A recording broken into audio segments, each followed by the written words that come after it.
Good afternoon, everyone. We have a lot of news today, and I have quite a few announcements for you, so let's get to it. First, on behalf of the President and the White House, we express our deepest condolences to the family of New York police officer Islam, who made the ultimate sacrifice in defense of his fellow New Yorkers. As the funeral services are held in New York City today, everyone at the White House is keeping the officer's family, friends, and fellow NYPD law enforcement officers in our thoughts and prayers. The President has always, and will always, proudly stand with our men and women in blue. May God bless Officer Islam and the other individuals who were tragically killed in this senseless act of violence. In other news, President Trump's working visit to Scotland was a huge success. In less than 48 hours, President Trump brokered the biggest, most impactful trade deal in history and prevented a war in Asia for the second time since he took office. We have never had a president who wields the full power of the United States to negotiate good deals for our country and its people like President Trump. This is what maximum leverage looks like. On the peace front, President Trump helped deliver an immediate and unconditional ceasefire between Thailand and Cambodia. The two countries were engaged in a deadly conflict that had displaced more than 300,000 people until President Trump stepped in to put an end to it. The president spoke directly on the phone with the acting Prime Minister of Thailand and the Prime Minister of Cambodia to inform both leaders that unless they brought their conflict to an end, there would be no trade discussions or agreements with the United States. Almost immediately afterward, a peace was brokered that will save thousands of lives and allowed for trade negotiations with these countries to resume, and they have. The president has now ended conflicts between Thailand and Cambodia, Israel and Iran, Rwanda and the Democratic Republic of the Congo, India and Pakistan, Serbia and Kosovo, and Egypt and Ethiopia. This means President Trump has brokered, on average, about one peace deal or ceasefire per month during his 6 months in office. It's well past time that President Trump was awarded the Nobel Peace Prize. I know the topic of Israel is on everyone's mind. I have an update from Special Envoy Steve Witkoff, who I got off the phone with this morning. Special Envoy Witkoff and Ambassador Huckabee had a very productive meeting with Prime Minister Netanyahu and other officials today in Israel on the topic of delivering much-needed food and aid to Gaza. President Trump is a humanitarian with a big heart, and that's why he sent Special Envoy Witkoff to the region in an effort to save lives and end this crisis. Tomorrow, Special Envoy Witkoff and Ambassador Huckabee will be traveling into Gaza to inspect the current distribution sites and secure a plan to deliver more food and meet with local Gazans to hear firsthand about this dire situation on the ground. The Special Envoy and the Ambassador will brief the President immediately after their visit to approve a final plan for food and aid distribution into the region, and we will provide more details for all of you once that plan is approved and agreed on by the President of the United States. On the trade front, the President secured a historic trade agreement with the European Union that puts America first and fundamentally strengthens the economic relationship between the two largest economies in the world. This deal delivers on two of President Trump's core promises on trade, supercharging America's manufacturing capacity and opening up foreign market access to American businesses. The deal guarantees that American businesses will have unprecedented levels of access to the European Union markets to export our American-made goods. Also, as part of this agreement, the EU will purchase $750 billion in U.S. energy to strengthen our energy dominance, reduce European reliance on adversarial sources, and narrow our trade deficit with the EU. The EU will also make new investments of $60 billion in the United States, in addition to the more than $100 billion the EU companies already invest in the U.S. every year. All of these massive purchases and investments will happen by the end of 2028. What we are watching is President Trump rebuilding the greatest economy in the history of the world and simultaneously proving the so-called economic experts wrong at every turn. Media pundits said a trade deal with the EU this monumental and beneficial to America would be impossible, but President Trump made it happen. The so-called economic experts repeatedly said that the American economy would be in a recession this summer. Well, summer is here. It's almost over. And that recession does not exist. Yesterday, in fact, real GDP growth in the second quarter increased at a 3.0% annual rate, significantly above expectations. President Trump's America First policies are driving economic growth, as he always said they would. And this growth is being driven by the private sector, not the government.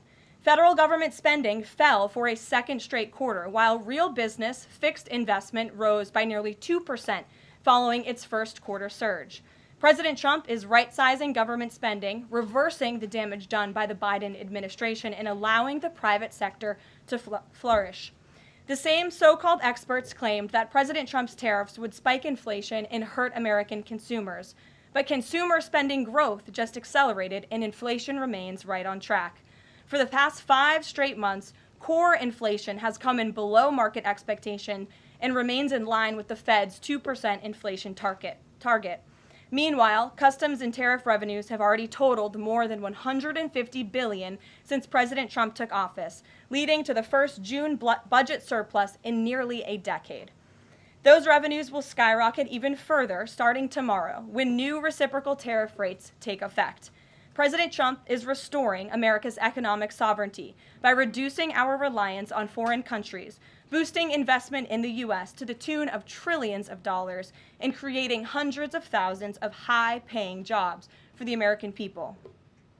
With America finally put first on trade and the largest middle-class tax cuts in history and other pro-growth provisions of the One Big Beautiful Bill beginning to take effect, the American economy will boom like never before over the course of the next 3.5 years, thanks to the president's vision. Finally, as you all know, the president signed an executive order earlier this year to solve the problem of exorbitant pharmaceutical pricing. According to recent data, the prices that Americans have been paying for brand name drugs are more than 3 times the price other similarly developed nations pay. The president is determined to solve this problem and took further action today. He has signed 17 letters to pharmaceutical companies' CEOs. And I would like to read you one of these letters to the CEO of Eli Lilly. All of these letters will be provided to you following this briefing. This is to the CEO of Eli Lilly from the President of the United States. On May 12, 2025, I signed an executive order delivering most favored nation prescription drug pricing to American patients to stop global freeloading and guarantee that Americans pay the same prices enjoyed by other developed nations. Right now, brand name drugs in the United States are up to 3 times higher on average than anywhere else for the identical medicines. This unacceptable burden on hardworking American families ends with my administration. Most proposals the Trump administration has received to resolve this critical issue promised more of the same, shifting blame and requesting policy changes that would result in billions of dollars in handouts to industry. Moving forward, the only thing I will accept from drug manufacturers is a commitment that provides American families immediate relief from the vastly inflated drug prices and an end to the free ride of American innovation by European and other developed nations. Accordingly, I'm calling on Eli Lilly and Company and every manufacturer doing business in our great country to take the following actions within the next 60 days. Extend the most favored nation pricing to Medicaid, guarantee most favored nation pricing for newly launched drugs, return increased revenues abroad to American patients and taxpayers, provide for direct purchasing at most favored nation pricing. The President's team, including Secretary Kennedy and Administrator Oz, stand ready to implement these terms. The President expects to further engage with them immediately in good faith to deliver relief for American families. Make no mistake, a collaborative effort towards achieving global pricing parity would be the most effective path for companies, the government, and American patients. But if you refuse to step up, we will deploy every tool in our arsenal to protect American families from continued abusive drug pricing practices. Americans are demanding lower drug prices, and they need them today. Other nations have been freeloading on U.S. innovation for far too long, and it is time they pay their fair share. I look forward to your binding commitments to each of these goals by September 29th, 2025, and my team stands ready to assist with implementation questions. Thank you for your immediate attention to this vital national priority. Signed, President Donald J. Trump. Again, to the CEO of Eli Lilly. This letter, in its form, has been designed for each of the 17 major drug and pharmaceutical companies in the United States, and we're happy to provide you the full list. And I believe you will see all 17 letters popping on Truth Social very shortly, so you can look out for those, and I'm happy to take any further questions. Before we get to questions, I do have one other announcement from the White House and from the President. We are proud to announce that the construction of the new White House ballroom will begin. For 150 years, presidents, administrations, and White House staff have longed for a large event space on the White House complex that can hold substantially more guests than currently allowed. President Trump has expressed his commitment to solving this problem on behalf of future administrations and the American people. The White House is one of the most beautiful and historic buildings in the world. Yet the White House is currently unable to host major functions, honoring world leaders in other countries without having to install a large and unsightly tent approximately 100 yards away from the main building's entrance. The White House State Ballroom will be a much-needed and exquisite addition of approximately 90,000 total square feet of innately designed and carefully crafted space with a seated capacity of 650 people, which is a significant increase from the 200-person seated capacity in the East Room of the White House. In recent weeks, President Trump has held several meetings with members of the White House staff, the National Park Service, the White House Military Office, and the United States Secret Service to discuss design features and planning. President Trump has chosen McCreary Architects as the lead architect, which is well known for their classical architectural design and based right here in our nation's capital. The construction team will be headed by Clark Construction, and the engineering team will be led by AECOM. The project will begin in September 2025, and it is expected to be completed long before the end of President Trump's term. President Trump and other donors have generously committed to donating the funds necessary to build this approximately $200 million structure. The United States Secret Service will provide the necessary security enhancements and modifications. The White House ballroom will be substantially separated from the main building of the White House, but at the same time, its theme and architectural heritage will be almost identical. The site of the new ballroom will be where the small, heavily changed and reconstructed East Wing currently sits. The East Wing was constructed in 1902 and has been renovated and changed many times, with a second story added in 1942. White House Chief of Staff Susie Wiles has provided the following statement. President Trump is a builder at heart and has an extraordinary eye for detail. The President and the Trump White House are fully committed to working with the appropriate organizations to preserve the special history of the White House while building a beautiful ballroom that can be enjoyed by future administrations and generations of Americans to come. In the White House, we will continue to provide the American public and all of you in the press with updates on this project at whitehouse.gov/visit. And if you go there shortly, you will be able to see renderings and visuals of what this ballroom will look like, both the exterior and the interior. I have provided some photos for all of you in the room today. This is the interior of the ballroom space. It's quite beautiful. And then this is the exterior of the ballroom space. As you can see, it will come off of the executive mansion as it sits today, and the East Wing will be modernized and renovated. We're happy to answer any further questions on that, Jennifer. Since you're so eager, I will go to you, but first, as always, I want to start with our new media seat, Ben Weingarten. Why don't you go ahead, Ben? Thank you.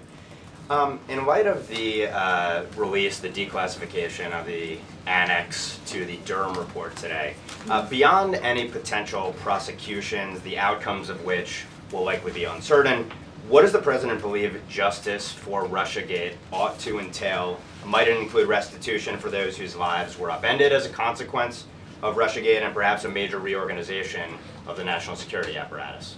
Well, I think a major organization of the national security apparatus, at least here at the White House within the National Security Council, has indeed taken place, and the President entrusts his current CIA director, John Ratcliffe, and our ODNI director, Tulsi Gabbard, to make the necessary changes to ensure classified intelligence, especially that could implement or hurt the national security of our country, does not make its way into the hands of irresponsible actors who want to politicize that intelligence for their own end. Since you brought up the declassification report that was put out by Senator Grassley today, I'm glad you brought it up, because this should be a story every outlet in this room should be covering.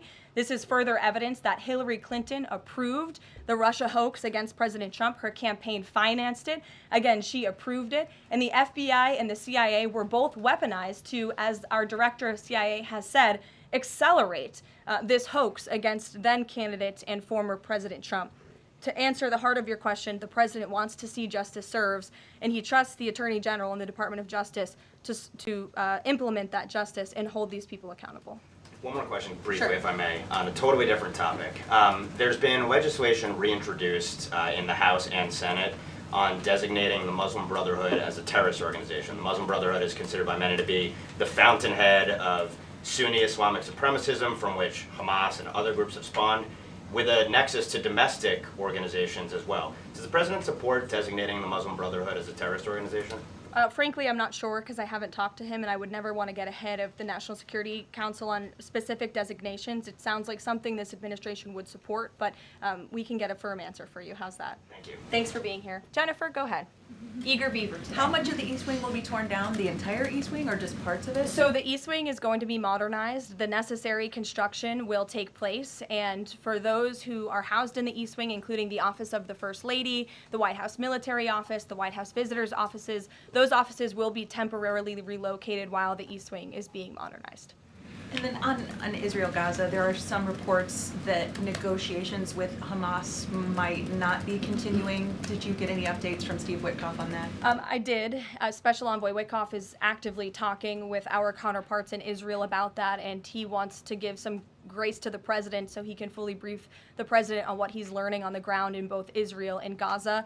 But the president put out a very strong statement on Truth Social this morning, which I'm sure you saw, and he said the quickest way to end this entire conflict, the humanitarian crisis that we've seen, and the crisis in Israel that of course started on October 7th when Hamas brutally kidnapped and raped innocent Israelis, that terrible terrorist attack, is for Hamas to surrender, to release all of the hostages, and to end this conflict. And that's what the president wants to see. He's made that very clear. But the special envoy will be in Gaza tomorrow, as I shared with you previously. Josh. Can you give us a little more clarity on the tariff timing? You said that the reciprocals will take effect tomorrow. Yes. Does that include the new auto rates, for instance, on Japan, Korea, the EU? Is this all coming effective tomorrow? So some of the countries you just mentioned, Japan, South Korea, they have bespoke trade deals that the president cut, which, just to backtrack for a second, Josh, we promised that the president would negotiate with countries all around the world to cut tailor-made trade deals depending on those countries' challenges, how badly they've ripped off the United States of America and our manufacturing industry and our workforce in the past. And he has done that. Of our 18 major trading partners, 2/3 of those trading partners have a deal. We've sent out 17 letters to countries around the world. And the rest of those countries that either do not have a deal or have a letter, they will be hearing from this administration by the midnight deadline tonight. So yes, tomorrow, August 1st, the reciprocal rates will be going into effect. If more deals are cut between now and midnight, I will never count out the president. You've seen him do it before. He cut 3 deals in one day very recently. So we'll see what happens. I do know foreign leaders are ringing his phone, realizing this deadline is a real thing for them tomorrow, and they're bringing offers to the table. And we were reporting that the president wants to meet David Solomon of Goldman Sachs today. Can you say what they'll discuss, if anything, in that meeting? I won't discuss the president's private meetings from this podium, and it hasn't taken place yet unless he gives me liberty to do so. And finally, have you talked with the president about his position on the stock trading ban bill before Congress? He obviously had pretty loaded comments about Senator Hawley. There's some reporting that they've since spoken. What is his position on the current status of that bill? The president has spoken to Senator Hawley, who called him, and the president took that call. As the president said in the Roosevelt Room yesterday, conceptually, he of course supports the idea of ensuring that members of Congress and United States senators who are here for public service cannot enrich themselves. And the reason that this idea to put a ban on stock trading for members of Congress is even a thing is because of Nancy Pelosi. I mean, she is rightfully criticized because she makes, I think, $174,000 a year, yet she has a net worth of approximately $413 million.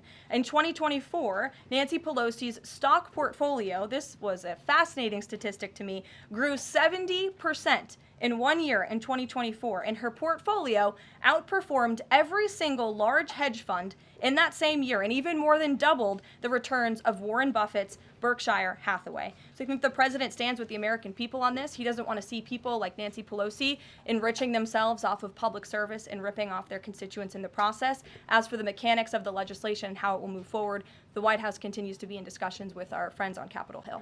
Brian, Emily, quick. in a new seat today. Thanks, Caroline. I wanted to ask about this report that the president wants to host a G20 meeting at Trump Durrell. How is he going to do that considering all the preparations that have been going on in South Africa? And also, would that be seen as his businesses possibly profiting from hosting this kind of meeting?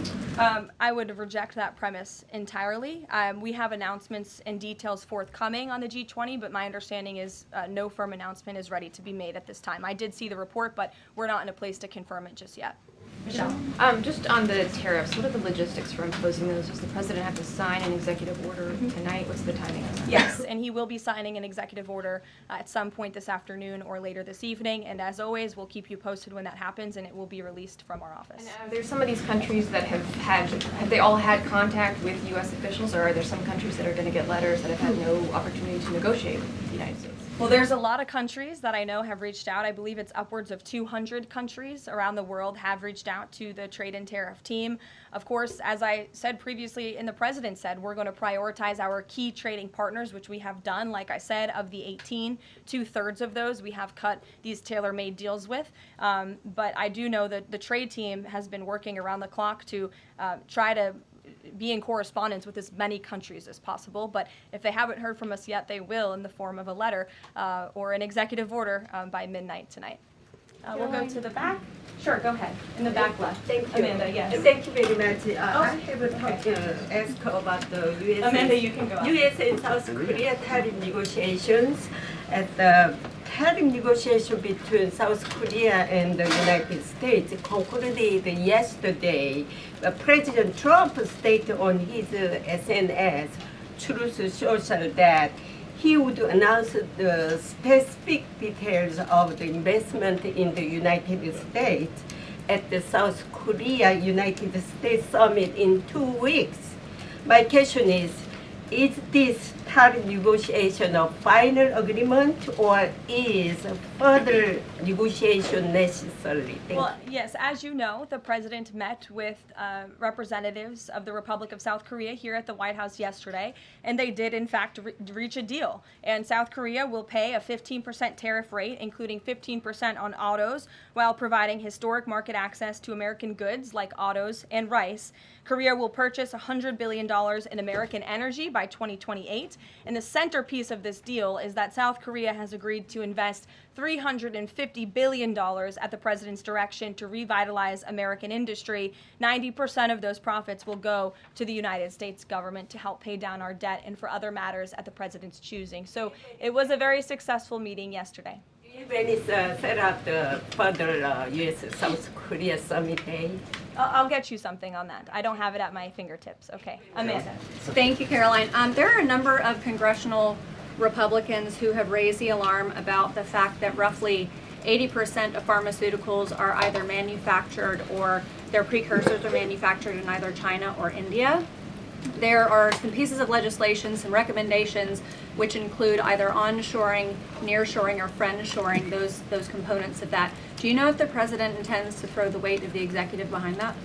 I don't have any updates for you at this time. I do have an update on our EU trade deal. I stand corrected. It's not $60 billion in investments. It's $600 billion in investments. I want to make that very clear. And I personally watched the president behind closed doors with the European president in Scotland negotiating this deal. And he got the most juice out of that squeeze that he could. And he was constantly looking out for America's interests. So I just wanted to clarify that one point. Deanna. Thanks, Caroline. For the countries that don't have a deal yet, should we be looking at the April 2nd chart at all? Or is he negotiating and talking about having a set tariff rate, 10%, 20%? Those discussions are taking place with the trade team today, and again, we'll provide further guidance with that executive order once it is signed, and the answer to that question will be in that executive order. Is he looking to provide any more extensions today after his phone call with Mexico? Is there any other conversations like that? I do know that other foreign leaders around the world have reached out, and if the president decides to share the conclusions of those calls with all of you, he will do so himself. But I do want to reiterate what the president said about Mexico. Mexico is still paying tariffs. They're paying a 25% tariff on fentanyl, 25% tariff on cars, a 50% tariff on steel, aluminum, and copper. And additionally, Mexico has agreed to immediately terminate its non-tariff trade barriers, of which there are many. And as the president said, we will continue to talk to Mexico over the next 90 days with the goal of signing a larger trade deal.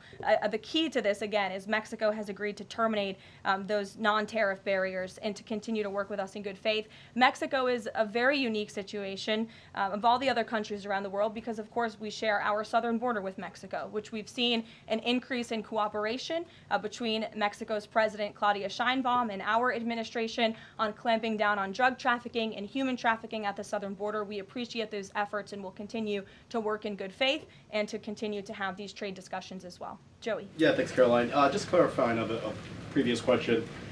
President Trump has indicated he's been looking at either 15% or 20% baseline universal tariff. Has he landed on one of those yet? I won't get ahead of the president on that baseline announcement. And then secondly, what did Treasury Secretary Bessent mean yesterday when he called the new Trump accounts for newborns a, quote, backdoor to privatizing Social Security? Does the administration view this new Trump accounts as a way to, in the long term, perhaps privatize Social Security? What the Secretary of Treasury was saying and what this administration believes is that these Trump newborn accounts, which is an incredibly creative and great provision that was in the One Big Beautiful Bill for newborn babies and families and future generations of Americans, will help supplement, not substitute, Social Security. The Trump administration is wholeheartedly committed to protecting Social Security. The president did it in his first term. He's doing it again in this term. But these newborn accounts are another revenue stream for young people to watch their money grow throughout their lives and to one day be able to access those funds so they can hopefully build a home and live the American dream. Jake. Just one follow-up on tariffs and then one not. Is the president at all considering extending the August 12th China deadline at all? Is that in consideration? So look, on China, you heard from the president on Air Force One when we were returning from Scotland. You've heard from the Treasury Secretary as well, Ambassador Jameson Greer. They just spent 2 days in Geneva for their third round of talks with China. And the current policy, the current trade program that we have going with China right now as it stands will decrease our deficit by $5 billion this year. So we are moving in the right direction when it comes to China. And Secretary Bessent and Ambassador Greer continue to be in direct communication with our Chinese counterparts. But is the deadline, is it an extension on the table potentially from that August 12th deadline as it stands? I don't think so, but I'll let the Secretary of Treasury speak on that because he's leading these negotiations. Reagan, go ahead. Thanks, Caroline. There's growing frustration that more of Trump's nominees haven't been confirmed. Why does the president think Senate Republicans are so behind, and has he had any further conversations with Leader Thune about it? The president has had many conversations with his friends in the United States Senate about advancing his nominees, his judicial nominees through this process. It is critical that we get these good attorneys in these positions so that we can end the weaponization of justice, so we can have true law and order in our country. It's unfortunate the Democrats are playing political games, but the president has made it clear to Senate Republicans they need to do everything in their power to advance the president's nominees as well. Kelly, go ahead. Caroline, thank you. 2 questions real quickly. Sure. Nigeria. Congressman Chris Smith, Republican from New Jersey, is calling upon the President of the United States to do something in terms of imposing perhaps sanctions on Nigeria for the persecution of Christians living in the northern part of Nigeria by radical Islamic groups. Has he contacted the President yet? And do you know if there's any action that the President will take? I'm not tracking a call between the president and the head of Nigeria.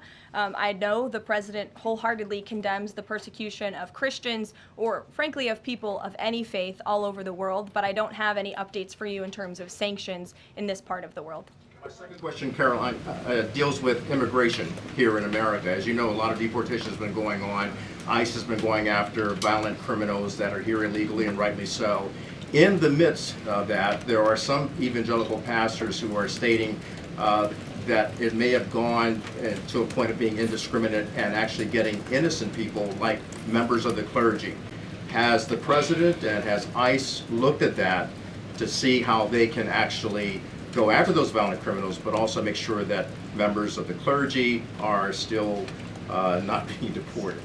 Well, look, the administration has always maintained the position that anyone who illegally crosses our nation's borders is subject to deportation. That's just the law of the land, and we must be a nation that enforces our laws.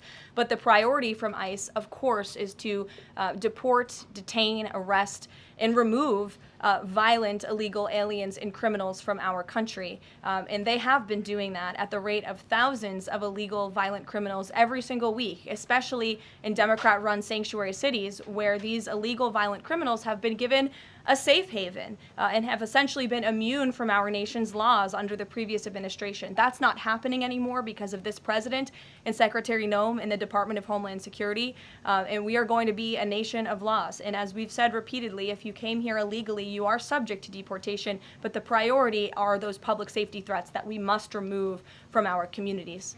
Thank you so much, Caroline. Two questions. So what Hamas hardens its position and Israel provides aid? Do you have any new information on the hostages that need aid too? And second question, we heard President Trump criticize President Macron and Prime Minister Starmer for their statement about recognizing a Palestinian state. What is the president's position on recognizing a Palestinian state, and will he recognize Israeli sovereignty in Judea and Samaria? I can answer both of those questions for you. On the second question about a Palestinian state, the president expressed his displeasure and his disagreement with the leaders of France, the United Kingdom, and Canada. He feels as though that's rewarding Hamas at a time where Hamas is the true impediment to a ceasefire and to the release of all of the hostages. So to your first question, the president wants to see all of the hostages released. He cares deeply about this. He has met with many of the former hostages, many of the families of those who have loved ones who are still being held hostage in Gaza. I have met with them too. It is absolutely devastating what these poor people have been through, and the president is always thinking about them, and that's why he's designated his special envoy, Steve Witkoff, who's doing a tremendous job to release the hostages and to end this conflict. But the president has always said the last remaining hostages, now there are 20 living hostages in Gaza, will always be the hardest because Hamas is unfortunately using these innocent people as bargaining chips. But nevertheless, we are committed to seeing this come to an end. Elizabeth. Thanks, Caroline. Part of the settlement with Brown prohibits it from performing transgender procedures or prescribing hormone puberty blockers, that type of thing. Will eliminating these types of procedures be a priority for the Trump administration in negotiations with other universities? I can tell you that ending the chemical castration of children in our country is a priority of this administration. We've talked to many of these universities about it, but the president has also taken very strong action to cut off the funding for any medical institution in this country that provides those barbaric procedures. The Brown University agreement, since you brought it up, is yet another win to root out anti-Semitic behavior on our nation's college campuses and unlawful racial discrimination. Brown has agreed to no longer allow unlawful racial discrimination in admissions or university programming. They have agreed to provide access to all relevant data and information to rigorously assess compliance with its commitment to merit-based admissions, and they will pay $50 million over 10 years to state workforce development organizations that comply with anti-discrimination laws, supporting regional economic growth and career opportunities. Brown will also adopt the definitions of male and female from President Trump's executive order, defending women and gender ideology extremism for women's sports, programming, facilities, and housing. Brown will no longer perform gender reassignment surgeries on minors or prescribe them puberty blockers or cross-sex hormones. And Brown will take steps to improve the campus climate for Jewish students and combat anti-Semitism on their campus. This is yet another huge win for American students and for those who love our country and want to abide by our country's laws. On the topic of defending women from gender ideology extremism and helping women's sports, the president will be signing an executive order at 4 o'clock today with some very famous professional athletes whom I'm sure you all know. And that executive order will be focused on strengthening athletics in our country and making America healthy again. And we are going to re-implement the presidential fitness test in America's schools, which is, I think, something all Americans can get behind. So you'll hear from the president in 2 hours, and we will see you all there. Thank you.